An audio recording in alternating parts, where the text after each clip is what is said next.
El tema de hoy es muy cercano a nuestros corazones. Hasta lo podríamos considerar casi el cate de nuestro corazón y aquello que pasa por nuestra casa.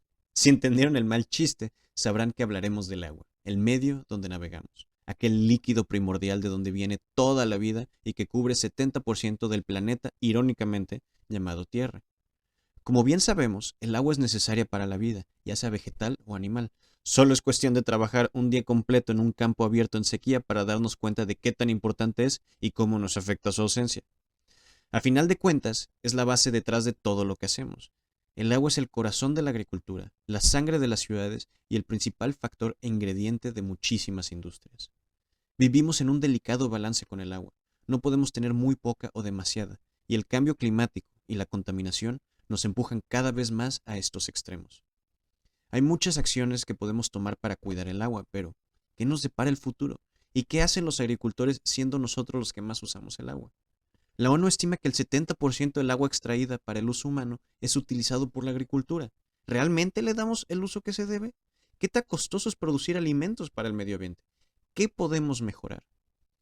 Hoy platicaremos sobre el uso que le damos al agua, las opciones que hay para manejar y mejorar nuestro uso de este recurso, qué oportunidades nos da la tecnología para enfrentarnos a este reto y qué significa cuando hablamos de la huella de agua. Adicionalmente, este es un episodio muy especial para Agronauta. Hoy mandamos a nuestro coagronauta Tonatiu en una panguita a entrevistar a Sandra Vallarta, una experta en temas relacionados a certificación de huella de agua. Este es Agronauta, donde la tecnología converge con la agricultura para darle mejores resultados al productor. Hablaremos de tecnología, cultivos, métodos de producción, nutrición, desarrollo sustentable, nuevas técnicas y todo lo que está revolucionando al sector agro en Latinoamérica y el mundo. Esperemos que disfrutes de este intercambio de ideas. Bienvenidos a Agronauta, el espacio donde navegamos por los extensos mares de la agricultura para traer los temas más relevantes y vanguardistas. Hoy hablaremos del tema de agua, una problemática que no tienen ni idea cómo nos apasiona. La verdad es que muchos sentimientos encontrados. Mi nombre es Héctor Reider. Yo soy Tonatiu Quiñones. Hola, yo soy Guillermo Vázquez. Y hoy, como les mencionaba, pues nos apasiona muchísimo este tema, así que para no enojarnos demasiado, sí, no, porque ya después vamos a empezar a gritar. Hablaremos un poco sobre cuál es el problema y después queremos pasar rápidamente a cuál es la situación actual en México, en las experiencias, y después pasar a qué soluciones tenemos. Seguido de eso, tenemos una entrevista muy especial que realizó aquí nuestro coagronauta Tona, para saber qué es la huella de agua y cómo medimos nuestro impacto de agua como productores. Pero antes de eso, Memo, tú tienes unos datos para nosotros, ¿no? Claro que sí, Héctor. Bien, pues de la experiencia del día a día aquí en campo, en el trabajo, me he topado bastante con esta problemática. Como bien lo mencionas, el agua es un área de oportunidad para todos los invernaderos, para toda la agricultura en general.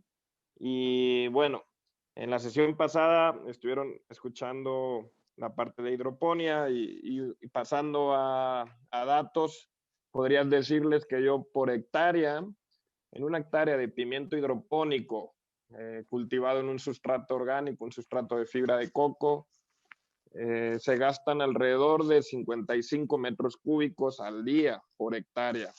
Entonces, si nosotros calculamos un drenaje de 30%, que igual puede ser, estoy hablando promedio durante el ciclo, tenemos que por hectárea estarían drenando 115 metros cúbicos de agua que se va, como es drenaje abierto, no se recircula. Entonces, esos 115,000 litros o 115 metros cúbicos, si lo multiplicamos por las 42 semanas que puede durar el ciclo de pimientos, dan alrededor de 4,830 metros cúbicos durante todo el ciclo por una hectárea. Imagínense que aquí en Querétaro y Guanajuato hay alrededor de 1,560 hectáreas de invernaderos. No todos son pimientos, también hay algo de tomate, también hay pepinos, también están en suelos. Entonces, estos son como datos en promedio, basándonos en un ejemplo real. Y eso que es Y hidropónico, ¿no? Que usan es menos agua, en algunos hidropónico. casos hasta 60% menos. Imagínense en campo abierto, ¿no? Claro, sí, eso hay que dejarlo bien definido. Los invernaderos hidropónicos son más eficientes con el uso del agua y gastan menos que en el campo abierto. Por ejemplo, un tomate, puede decirse que para producir 1 kilo de tomate se ocupan 214 litros de agua, 1 kilo de pepino, 353 litros de agua. Si nos pasamos a algunos frutales, ¿no? En campo abierto, podríamos decir que el durazno puede gastar hasta 900 litros de agua para producir 1 kilo, o el plátano, Oh, casi 800 litros de agua Es un para producir montón. 1 kilo de plátano. Entonces, es ser más eficiente con este recurso. Y bien, es de lo que vamos a estar hablando en esta Y, sesión. pero antes de que pasemos, perdón, Tona, antes ya te corté uh. otra vez, pero antes de que grabáramos, nos estabas platicando, Memo, que tú has visto a primera mano cómo esto ha afectado a los invernaderos en el Bajío, ¿no? Sí, definitivo. La verdad es que ya esto es un recurso limitado, bueno, siempre ha sido un recurso limitado y, por ejemplo, la Conagua nos arroja un indicador que se llama disponibilidad media anual de agua subterránea. Y en los valores de al año pasado nos indica que en los 10 mantos acuíferos de Querétaro, el 50% ya son los que están únicamente con estatus disponible. ¿Qué quiere decir eso? Que la mitad de todos estos mantos acuíferos ya tienen aguas sumamente profundas, más de 700 metros de profundidad, lo cual repercute directamente en esta industria de invernaderos. Ok. Y oye, Tona, ahora sí, ahora sí ya, por favor. Sí, mándame a la cola, no hay problema. Ya hablé con quien quería hablar. No, es cierto, oye, pero pues, ¿a qué se refiere Memo cuando hablamos de agua disponible? Tú que sabes bastante de este tema de agua. Bueno, te das cuenta que el agua que están obteniendo es la mismita agua desde que se formó este mundo, ¿no? Y normalmente el agua que estamos ocupando es agua potable. El agua potable, normalmente la industria y el agro se dejarán como el 80% del agua disponible en este país que es agua potable, agua que es para consumo humano, y esta agua se va directamente a producción. Y aparte, después de que se ocupa esta agua se desecha y contamina o no es bien tratada, y hay muy pocos procesos para tratamiento de esta agua, y esta agua pues, se convierte en un proceso, en algo que deja una huella imborrable en nuestro ecosistema. Tuve la oportunidad de trabajar con huella de agua y con saber de cuánto cuesta producir algo, pero no nada más, siempre vemos nada más lo que es la producción, sino que también hay que ver todo lo que está alrededor, de cuánto nos cuesta transporte, cuánto nos cuesta moverlo, porque, por ejemplo, para generar el combustible se ocupa agua, para producir un camión se produce agua. Todo esto conlleva que es mucho más complejo este problema y estamos haciendo muy poco para hacerlo, para cubrirlo, ¿no? Y esto es un poco de lo que vas a estar tratando en la entrevista de hoy, ¿no? Que realmente Sí. cómo es que cómo medimos este impacto que tenemos sobre el agua, la famosa huella de agua, qué significa. Pero antes de llegar a ese tema, antes de llegar ahora sí a lo carnoso de nuestro episodio de hoy, hay que hablar un poquito sobre realmente cuáles son los procesos pre y post del agua, ¿no? ¿Qué hacemos antes y después de utilizarla? Antes, la mayoría de las veces tratamos el agua para el consumo. Sí, En efectivamente. la agricultura, a veces le bajamos la acidez, a veces le agregamos fertilizantes, sobre todo si estamos haciendo mezclas de nutrientes. Y esto a veces se va a los ríos, causa contaminación, lo que no utilizan las plantas. Y después de que utilizamos las aguas, si es que llegamos a tratarla, porque no tratamos cerca del 60% de las aguas que ensuciamos, pasamos por diferentes etapas, que es de tratamiento, que es primera, segunda y tercera etapa de tratamiento, ¿no? Sí, claro. Bueno, también piensa que, a ver, estás pensando que en un proceso tanto de suelo abierto como protegido, la principal causa de contaminación son los plaguicidas. Yo soy indiscriminado de plaguicidas, por eso siempre a mí no me gusta cuando dicen, tengo tal cosa, ¿qué le pongo? Y le ponen pesticidas, ¿no? Y luego vienen los fertilizantes, la sedimentación. También viene exceso de materia orgánica que le ponen, ¿no? y ya todo lo que conlleva, por ejemplo, otras industrias que, asociadas a la agricultura, que es, por ejemplo, el uso de producción de cárnicos y todo esto, ¿no? Que Claro. también, que también conlleva una contaminación. Y todo esto se genera, ¿a dónde lo tiran? Hacia los ríos, hacia los acuíferos. Yo, por ejemplo, aquí en el estado de Jalisco, el principal problema que hubo, se hizo una inversión enorme en tratamientos de agua y pues no le hicieron ni cosquillas a la contaminación.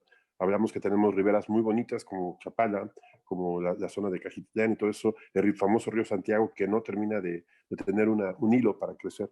¿Por qué? Pues porque estamos ocupándola para producción, ¿no? Y cada vez el agua está menos disponible, como comentaba Guillermo, más profunda, más difícil. Los procesos de producción pocas veces piensan en lo que es realmente el ciclo del agua. Esta agua se desecha sin ningún tratamiento o creen que no pasa nada, ¿no? Y a Sí, veces malos procesos de producción. Me llama mucha atención de que normalmente en procesos, por ejemplo, de fertirriego te dicen, pues más o menos que se desperdicie 30%. 30% de esto quiere decir que es un montón de agua, ¿no? Si Claro. hablamos, si es un montón de agua, que esa agua se va a ir a algún lado y los Es, fertilizantes que llevan se van a ir a otro lado y genera contaminación, ¿no? es Ahí me gustaría agregar un punto en lo que preguntaba Héctor, que en los procesos de pretratamiento del agua antes de Ujú, usarse en un sistema hidropónico.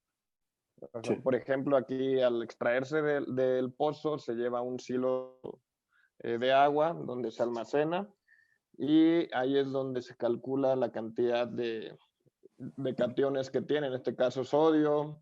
Evidentemente es el que más importa, queremos que el agua no lleve sodio, que esté libre Ujú, de otros elementos como los bicarbonatos. Entonces, por eso se usa ácido para ujú. neutralizar el pH.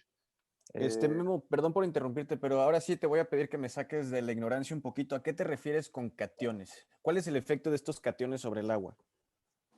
ya. Bien, los cationes son aquellos elementos que tienen carga positiva. En las plantas, los principales cationes que absorbe es el potasio, el calcio y el magnesio. Sin embargo, el sodio también tiene carga positiva y cuando tenemos arriba de 5 miliequivalentes, por ejemplo, por cada litro de agua de sodio, nos puede causar problemas en la absorción de nutrientes, es decir, que compita contra la absorción de potasio, calcio y magnesio. Entonces, por eso, de entrada, el tratamiento de agua es quitarle el sodio. Estamos hablando de invernaderos de media alta tecnología que pueden hacer esto, obviamente, con un poco más de infraestructura. Y de ahí la parte de bicarbonatos es bajarlos a que no pase de 0.5 miliequivalentes por litro. Ujú. ¿Y cómo hacemos eso? Cuando las aguas, coloquialmente le dicen, están duras, porque están arriba de 1.5 o 2 miliequivalentes de bicarbonatos por litro, entonces hay que usar ácido para neutralizarlos de 2 miliequivalentes a 0.5. Sí, Y y luego, sí, perdón, y luego hay algunos el, productores que no miden el agua, ¿no? Y que no les Claro. importa sí, tanto, ¿no? Y ese es un la problema, calidad ¿no? del agua es de los primeros pasos que hay que tener en cuenta para hacer una solución nutritiva. Y el pH es el potencial de hidrógeno que nos va, que tenemos que regular entre 5,5 y 6,5. Entonces, si el agua trae un pH hasta de 7 o alcalino, hay que bajarlo, como bien dijo Héctor, con ácidos, ¿no? Ujú. Es importante que sepan también nuestros escuchas que los invernaderos, la infraestructura, la estructura del invernadero permite la captación de agua de lluvia. Entonces, en zonas, por ejemplo, muy secas o con poca precipitación anual, como lo es Bajío o el norte de México, donde llueve poco, lo poco que llueve se puede captar. Entonces, esa es otra ventaja de los invernaderos, Y en que eres más sitios, eficiente con el agua, lo captas y también puedes darle un mejor tratamiento, un mejor uso. definitivo, y en sitios todavía más extremos se están empezando a implementar condensadores. ¿Y qué hacen los condensadores? Son redes que ponen en los techos que agarran neblina y humedad del ambiente y hacen que caiga. No agarran mucha agua, pero lo que hay sirve, ¿no? En este caso.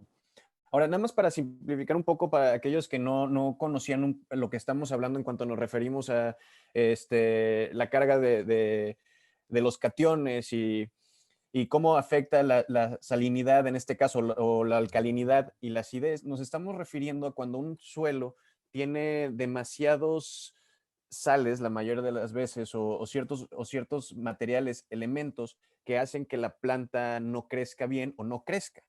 La sal es una de ellas. Por eso en algunas cosas de la Biblia se habla de salar las tierras, porque así evitaban en antiguas guerras que crecieran los cultivos del enemigo y así los podían matar, ¿no? Porque si matas su fuente de comida, matas a un imperio. Los disminuyes. Oye, Héctor, tú platicabas un poco sobre el tema de, bueno, sabes bastante el tema de cómo se maneja el agua allá en el norte, en la zona de Ensenada, ¿no? De Baja California, ¿no? Sí, es todo un tema. Acá en Baja California y en Ensenada hay tan poca agua que traen agua de Mexicali. Imagínense que es un desierto. Entonces, uno de los grandes temas es que los acuíferos, los mantos de agua que ya tenemos, tienen intrusiones salinas. ¿A qué me refiero con esto? El mar está filtrándose a donde tenemos agua dulce y eso causa problemas muy fuertes de salinidad como lo que estaba mencionando Memo. Entonces, aquí muchos de los plantíos son abiertos y no hay un gran control de agua por lo mismo, ¿no? Porque no son de alta tecnología y hay muchísimo viñedo. Entonces, estamos hablando de grandes extensiones de cultivo muy caro en el cual no hay un sistema de control de agua. Y me acuerdo que yo estaba platicando con un productor de cómo manejar el problema de salinidad, ¿no? Y en este lugar donde casi nunca llueve, si algo llueve 2 semanas, 3 semanas al año, en diciembre, en enero, y le pregunté, oye, ¿cómo controlas la salinidad? No, pues rezamos y esperamos que llueva, ¿no? Y entonces eso no es una estrategia viable para un productor. ¿Rezarle a Tlaloc o qué? ¿Hacer un Sí, sacrificio exacto. humano ahí? Sí, se le olvida que Tlaloc está más en el centro del país y no en el desierto, caray. Pero eso conlleva que entonces, haciendo un poco de resumen sobre las posibles soluciones que tendríamos, es tener un buen control sobre el agua, sobre Claro. las fuentes del agua Y y la sobre todo salinidad la salinidad y todo, y llevar un buen control sobre ella. Creo que eso sería el primer paso y lo que vas a meter en tu proceso de producción, ¿no? Definitivo, definitivo. Y ahorita que vamos a hablar de las soluciones, yo creo que es importante que hablemos antes, toquemos ya el tema de tu entrevista, Tona, no sé qué Sí. opinas, y ya que después de eso nos vamos a las soluciones que nosotros conocemos y qué podemos hacer como productores para evitar tener estos problemas o mitigarlos. Sí, claro. Bueno, yo tuve la oportunidad de platicar con Sandra Vallarta, de la empresa Vallarti, que es una empresa que está certificada en ISO 14046. Es una empresa que, bueno, ellos certifican, hacen el proceso de saber si una empresa cumple con la medición adecuada del agua y hace un proceso completo de lo que es, le llaman de la cuna a la tumba, de saber cuánta agua obtuviste, cómo estás produciendo y al final de cuentas tu producto cuando llega al cliente y ya lo consume, pues ellos cuánta agua consumió y si se dan cuenta es un proceso bastante largo, bastante grande en el cual, por ejemplo, por poner un símil, si tú compras un pantalón de mezclilla y te lo pones, ¿cómo sabes cuánta agua consumió? Y cómo sabes si alguna marca en especial tiene menos consumo de agua que otra para tú poder decidir. A lo mejor ahorita es un poco complicado platicar este tema y a lo mejor cuesta un poco trabajo entenderlo, pero ya hay gente muy preocupada por este tema. ¿Tú qué harías? Si te va a costar un poco más lo que produciste, pero sabes que esta empresa está cuidando los recursos hídricos, ¿serías capaz de consumirlo? Sabes que está cuidando el agua y tiene procesos para su control y te va a costar un poco más, pero sabes que en ti conlleva como consumidor una responsabilidad, pues sería bastante interesante, ¿no? Si quieres, escuchemos la entrevista y regresamos para platicar al respecto, ¿no? Hola, pues bueno, tengo en esta ocasión el placer de presentarles a Sandra Vallarta. Sandra Vallarta de la empresa Vallarti. Bueno, yo la conocí porque hemos trabajado juntos en temas de huella de agua, de certificación, y hemos hecho algunos trabajos en conjunto, y a mí me pareció pues muy importante ya que vamos a hablar del tema de agua, en este caso, y que lo vamos a pescar con los temas agrícolas, vamos a platicar un poquito sobre lo que es el agua desde el punto de vista certificación de cómo lo debemos utilizar y cómo hacemos todo para para poder comprobar que realmente la usamos como la debemos. Y pues por ese momento y aquí les presento a Sandra, que ya es especialista en este tema. No conozco una persona que sepa más del tema, por eso me atreví a invitarla y aceptó. De verdad, muchísimas gracias, Sandra, por darnos este tiempo. Yo sé que es un poco complicado preparar una entrevista para ese tipo, pero te agradezco mucho el esfuerzo. Hola, Tona. Hola. Muchas gracias por la invitación. Encantada de poder participar contigo y pues poder dar mi conocimiento y que todos puedan entender este conocimiento, pues para cuidar el agua, ¿no? Que ese es el propósito final, tener un agua de calidad. Ok. Oye, pues bueno, tú has trabajado mucho de temas de huella de agua. Creo que por parte de la Entidad Mexicana de Acreditación participaste en un programa, ¿no? Algo parecido para Venezuela. Sí, mi primer acercamiento con ellos fue toda esa parte de poderme calificar con ellos como experta técnica en huella de agua. Me califiqué con ellos y posteriormente nos lanzamos pues como organismo de certificación en esta ISO, que Ajá. es la 14046. Y bueno, pues hicimos todo nuestro proceso para poder acreditarnos y nos acreditamos. Tenemos pues a bien ser el primer organismo de certificación de huella de agua en América y pues esa bandera la verdad la hemos llevado con muy buenos resultados. Ok, perfecto. Oye, Sandra, y bueno, ¿y qué es la huella de agua a todo esto? ¿Qué significa tener huella de agua?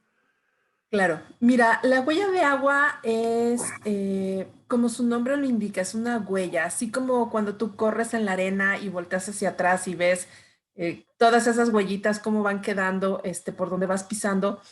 Este uso de agua es exactamente lo mismo, es analizar todos aquellos impactos y cuantificar todos aquellos impactos que deja el consumo de agua en el medio ambiente.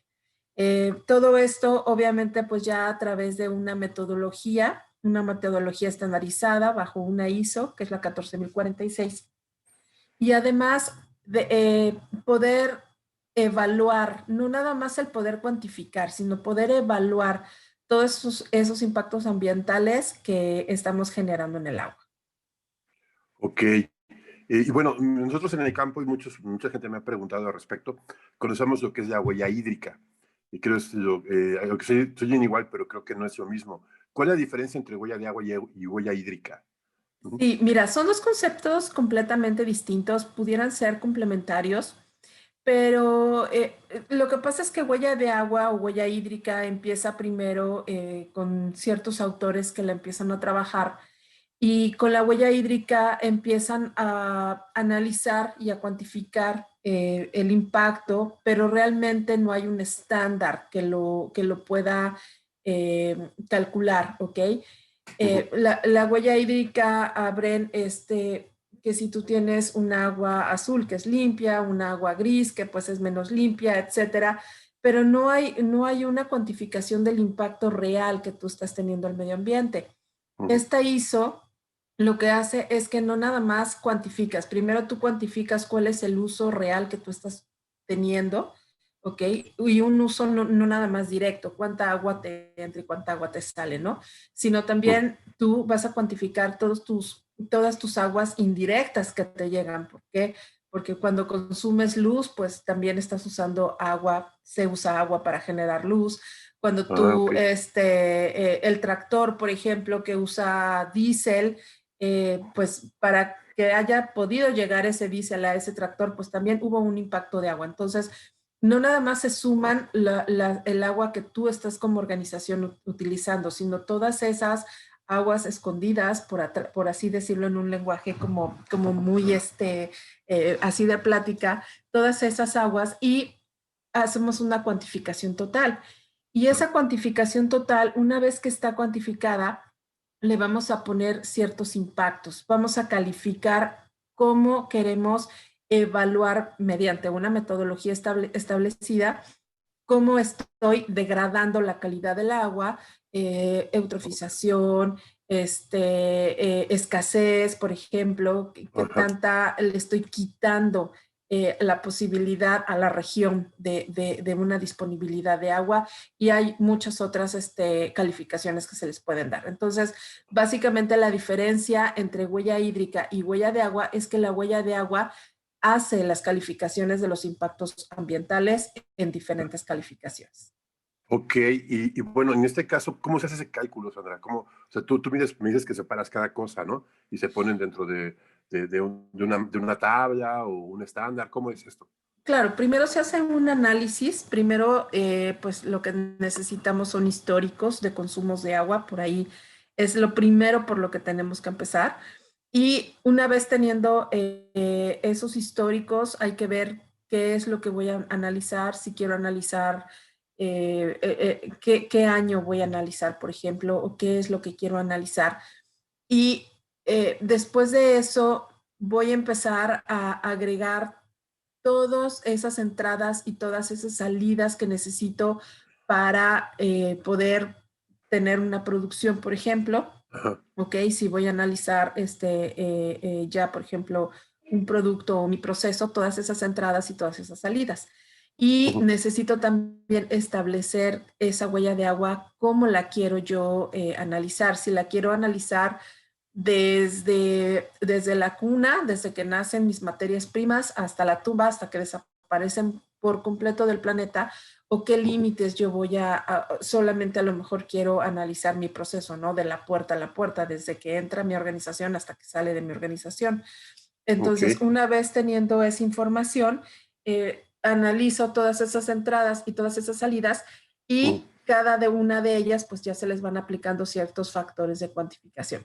Ya hay Ok. algunos factores para gas, para diésel, para por ejemplo, en cuestión, por ejemplo, agrícola, pues también se tiene que tomar en cuenta la evotranspiración, ¿no? Ok, las plantas.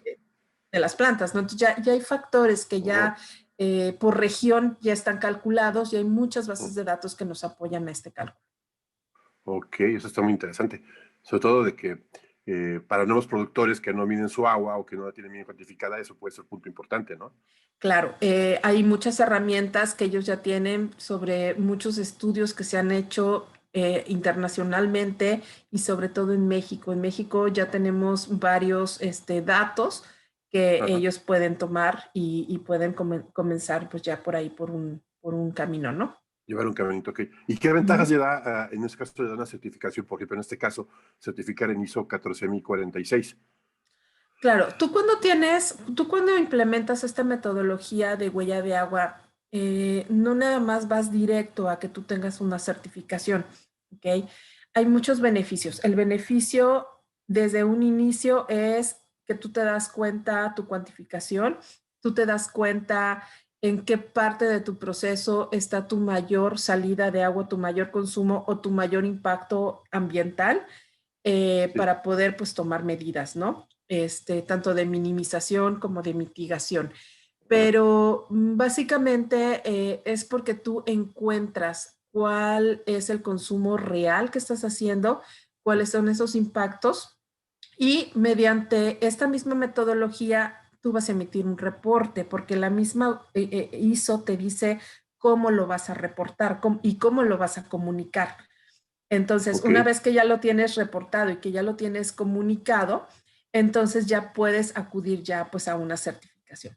Es Ok. bien importante la certificación o la revisión crítica, cualquiera de las Ajá. dos son válidas, porque es la forma en la que tú le vas a dar confianza a quien tú le estás comunicando.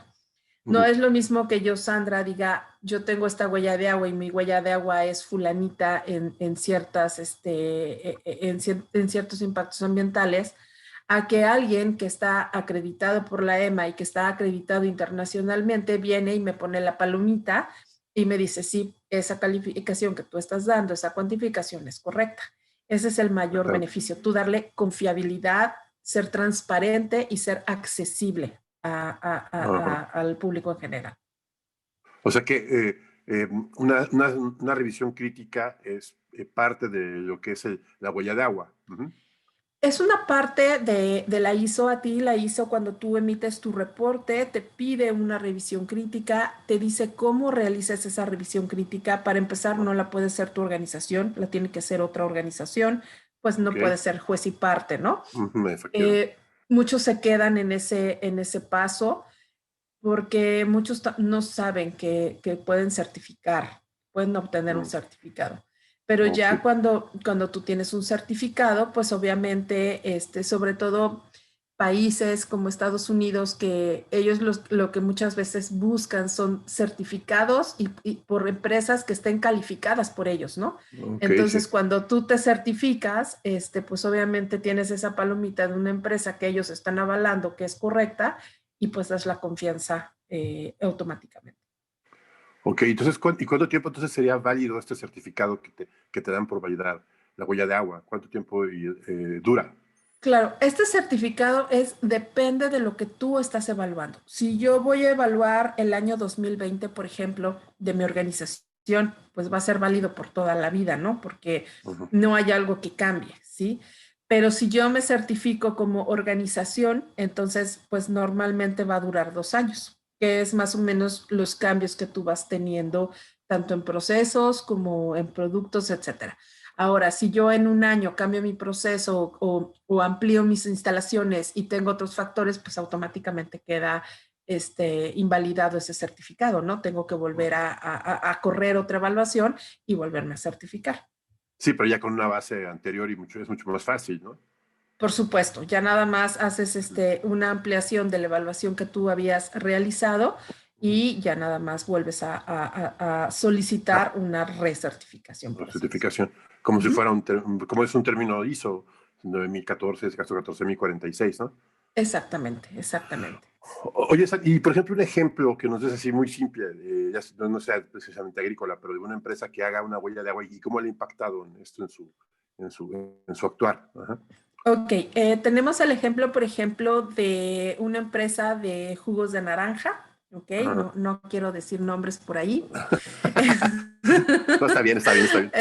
Ok, pero bueno, empresa de bebidas de jugo de naranja. Y pues ellos realmente fue muy bueno el ejercicio que ellos hicieron porque muchas de las materias primas que ellos compraban pues para hacer todo el proceso, ellos las buscaban en regiones cerca de su organización, pues por cuestiones de logística y de transporte, de costos de transporte, ¿no? Ajá. Y cuando corren esta evaluación, ellos se dan cuenta que los impactos ambientales de esas empresas eran altísimos y viraron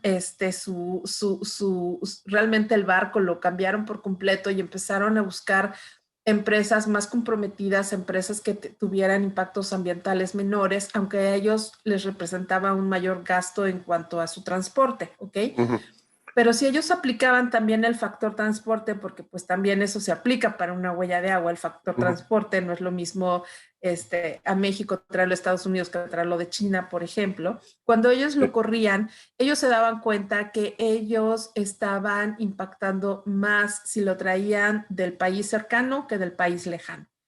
Y en cuestión también ya en materia económica, porque esto también lo hicieron, lo corrieron con cuestiones de costos, ellos también se dieron cuenta que si sumaban todo el proceso, les salía más barato traerlos de otro lugar que del país cercano. Entonces, esto es para tomar, básicamente es para tomar estrategias no nada más ambientales, sino también financieras. Te ayuda mucho esta huella de agua para poder tener una evaluación correcta también de las finanzas de que estás gastando.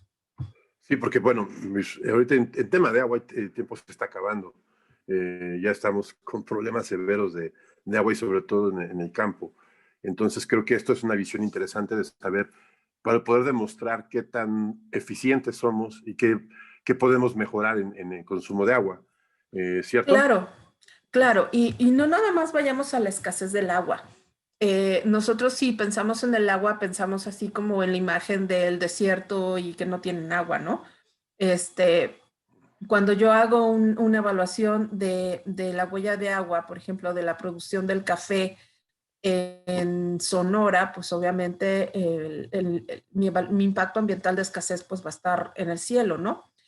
Pero a diferencia que si yo lo hago, por ejemplo, en el sureste, si lo hago en Chiapas, donde yo pensaría que hay más agua, eh, no lo voy a hacer por escasez, lo voy a hacer a lo mejor por eutrofización o lo voy a hacer a lo mejor por acidificación. Y ahí es donde me Ok, doy cuenta que sí hay mucha agua, pero pues obviamente le estamos degradando la calidad del agua que hay en esa región. Y ok. no nada más es que no haya agua, sino que no haya agua limpia. Esa es la gran problemática, que haya agua limpia y disponible para toda la población. Ok, me habías tenido un término ahorita y te voy a preguntar, aprovechando tu experiencia, ¿qué es eutrofización? Ok, la eutrofización es la degradación del agua por toda aquella materia acuática y eso le quita el Ajá. oxígeno al agua y le quita su Ok. calidad. Sí, en el caso dado del agro, pues podría ser el uso indiscriminado de algunos fertilizantes o el uso de materia Claro. orgánica, sí, ok. Claro, Bueno, o empiezan a crecer plantas acuáticas que realmente son como plaga, por así decirlo, pues eso le están quitando y le roban todos los nutrientes y toda el oxígeno a lo que debería tenerlo, ¿no? no, bueno, pues me parece muy bien. Pues, ¿algo más que nos quieras agregar, San, de este tema? Es, No. Pues no, pues yo les agradezco mucho la invitación. Yo les digo pues a todas las personas que están en este tema que se animen a hacer una evaluación de huella de agua y que se certifiquen, porque ahorita pues es muy importante la materia de agua, ¿no? Le están dando mucha importancia al aire y a gases de efecto invernadero y yo creo que están descuidando un poquito la parte del agua. Deberían de ir de la mano, 100%. Ok, sí, por eso estamos aquí. Perfecto, Pues sí, muchas gracias. Y te encuentran en bayorti.com, ¿cierto? exactamente. Claro que Sí, sí. perfecto. Sí, Ahí estamos. dejaremos tus datos en el link del programa. Y pues Gracias, muchísimas Tona, gracias por la por invitación. ayudarnos. No, pues Gracias, gracias, Sam. Tona. Oigan, qué padre estuvo esta entrevista, la verdad, hubo muchas cosas que no sabía. Especialmente me pareció muy interesante lo que explica del diésel. Pero voy a expandir un poquito en eso, porque creo que es un tema bastante complejo y creo que es interesante entender a qué se refiere con contabilizar el uso de otras partes. Entonces, ella explica que tomamos en cuenta el uso de agua del diésel. ¿A qué nos referimos con eso? Cuando estamos calculando nuestra huella de agua, vamos a tomar en cuenta todos los otros insumos y productos y cuánta agua necesitaron y necesitan ellos para operar y se necesitaron para producirlos. En el caso del ejemplo de diésel que da, por ejemplo, tomamos en cuenta el agua que se tomó para extraerlo, el agua que se tomó para producirlo y refinarlo, y el agua que se tomó para llevarlo hacia donde está, más el agua que contaminó en donde se tiró un poco, etcétera. A eso nos referimos con el efecto y el impacto de agua de los otros productos y procesos que se utilizan en el momento de medir nuestra huella de agua. Pero Sí, sí, tomando... además, Ajá, perdón, continúa, adem- continúa.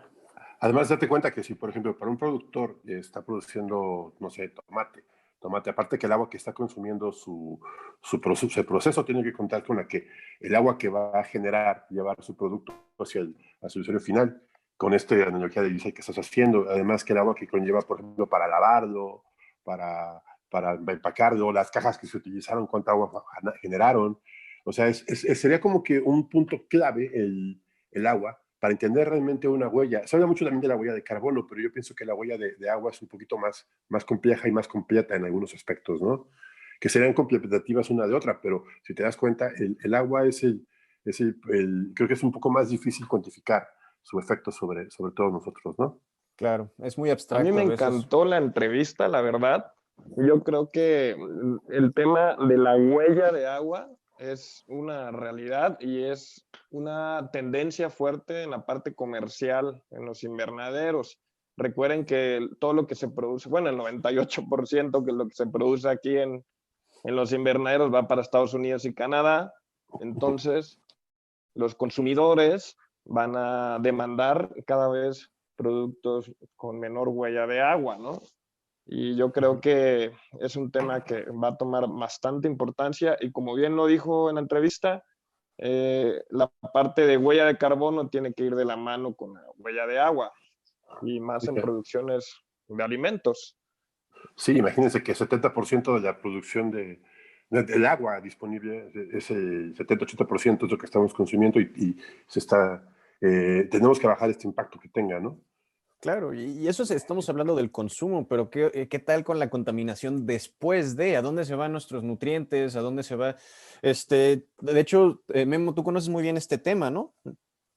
Sí, pues ya hablar de la parte de nutrición vegetal, cómo absorben los nutrientes las plantas, es un tema de toda una sesión, ¿no? Pero les puedo adelantar que las plantas tienen también venas y arterias, como nosotros.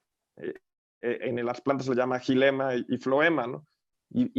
Por las venas o por el xilema, ellos van a absorber desde la raíz, van a absorber el agua y por esa absorción de agua se van a absorber los nutrientes y eso es lo que hace la planta. Pero cuando nosotros le damos esos nutrientes y lo que habíamos mencionado, que hay un porcentaje de drenaje, que ese drenaje va a parar a un manto acuífero o desemboca en un río, bien, pues, ¿qué lleva esa solución nutritiva? Pues llevan nitratos, llevan fosfatos, principalmente esos dos nutrientes son los que van a contaminar y van a fomentar el crecimiento de otras plantas, como por ejemplo el lirio acuático, ¿no?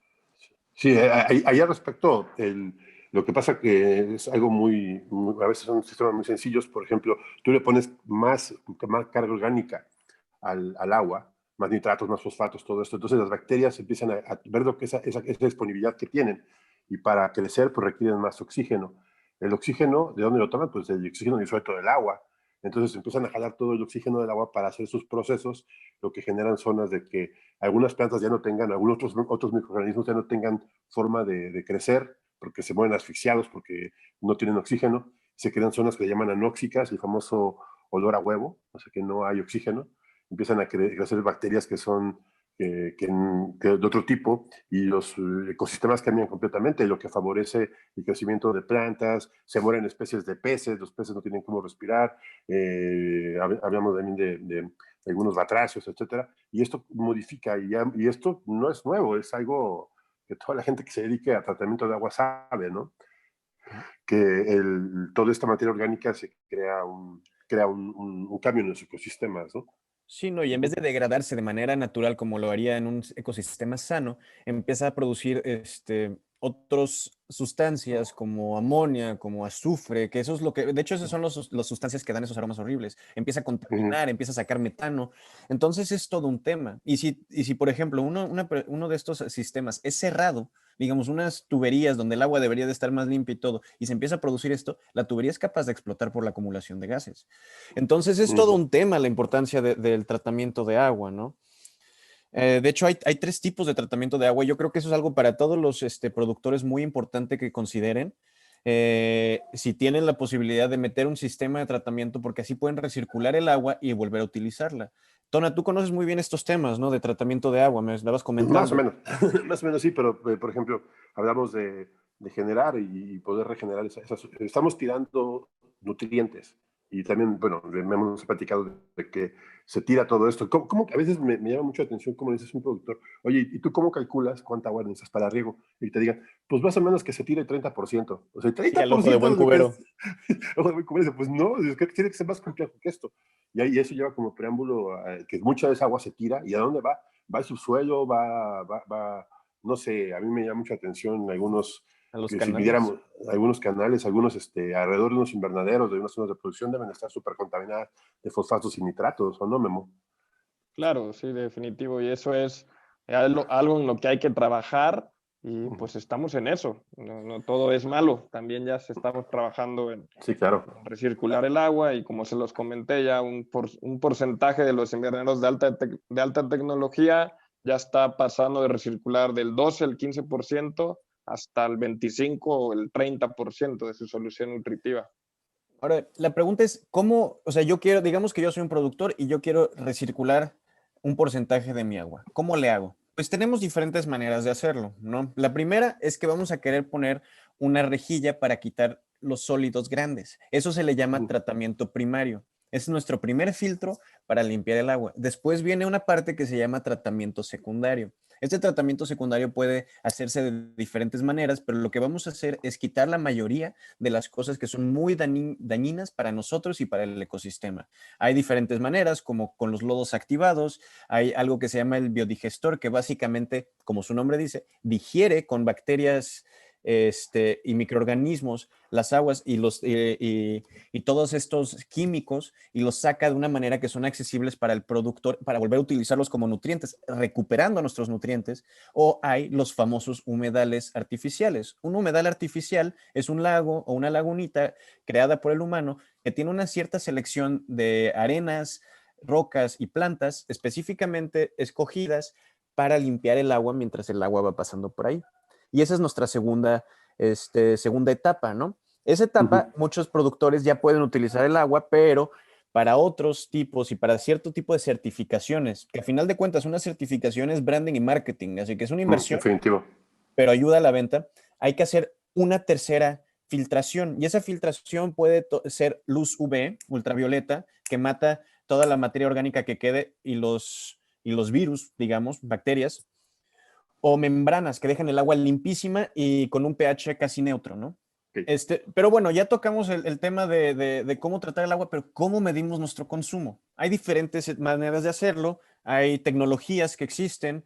De hecho, nosotros nos dedicamos a utilizar esas tecnologías en nuestros trabajos y las comercializamos también, porque vamos a tocar el tema de los diferentes sensores.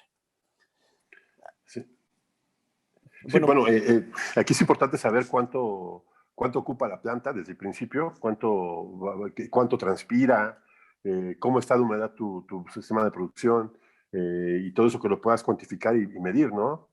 Claro, sí, o sea, para empezar tenemos que saber que nuestra planta va a utilizar, el 80% del agua que le demos a la planta la va a utilizar de evapotranspiración para controlar su temperatura y subir los nutrientes a las hojas.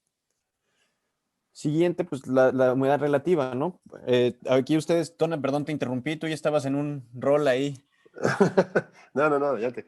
Pues, del tema de poder estudiar bien un invernadero, creo que para eso los invernaderos son, para eso son cerrados, para eso se diseñan, para poder mantener las condiciones. Y el mantener las condiciones significa muchas cosas, ¿no? El que tengas una humedad controlada, el que no pierdas calor, el que tampoco se haya mucha temperatura, la puedas controlar, y que puedas recuperar el agua. Esto quiere decir que son unidades que permiten que todos los recursos, entre ellos el agua, pues sean más, mejor empleados, ¿no? Que sean mucho más eficientes. Sí, no. Y Memo, tú estabas diciendo que además tenemos que tener a nuestra planta siempre transpirando, ¿no? Es lo que me habías comentado. Bueno, sí, en la parte fenológica, en la fenología de la planta, es el proceso en el cual van a absorber sus nutrientes. Entonces, y van a mantener una temperatura que les permita ser productivas, ¿no? Entonces, la parte de los sensores, pues nos va a ayudar a cuantificar todas estas variables y poder de cierta forma controlarlos, como decía Tona, con la infraestructura del invernadero, ya sea abriendo, cerrando ventanas, y también depende de la temperatura, ¿no? Obviamente en invierno no va a transpirar lo mismo que durante verano, durante primavera. Entonces, todas estas variables son las que miden los growers o los ingenieros de producción que trabajan en los invernaderos, y es sumamente importante, es una herramienta indispensable para todos aquellos que están metidos en la producción de alimentos en invernaderos hidropónicos. Sí, claro. Y también, por ejemplo, poder medir la humedad del suelo, ¿no? Y la Claro. conductividad del mismo, porque creo que aquí nos quitamos una gran duda de cuánto se desperdicia, cuánto sale, cuánto se queda, o sea, es saber poder medir eso, ¿no? Uy, ese tema en suelo, si tocas, serían producciones de campo abierto y bueno, es todo un tema. Ahí a veces el agricultor riega como dijo Héctor, a ojo de buen cubero o riegan por inundación. que ya son prácticas muy antiguas. Entonces, todavía hay que trabajarlo doble. Es un área de oportunidad bastante clara para el agro y hay sensores que también te pueden permitir medir el porcentaje de humedad, ¿no? En el suelo y eso te va a dar a ti como productor el indicador de cuándo regar. Así, ¿sabes qué? Ya es momento de regar y doy un pulso, pero ya no riegas a ojo de buen cubero. Sí, claro. Y también, por ejemplo, el uso de dos cosas. A mí, bueno, no soy muy partidario de los drones, pero, por ejemplo, los temas satelitales están muy avanzados al respecto. Hay satélites y algunas aplicaciones, si quieren saber un poco más, pues comuníquense con nosotros. Hay algunas aplicaciones que son muy cómodas para poder saber si tu cultivo está bien hidratado y qué zonas tienes problemas, ¿no?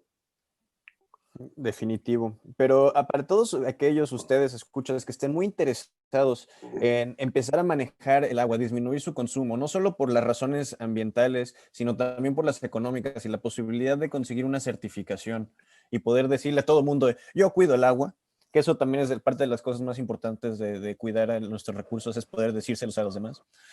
No, y Es aparte va a ser un requisito, Héctor, para el futuro. definitivo, Algunas certificaciones como Global Gap están ya lo requieren. pensando en incluir este sistema.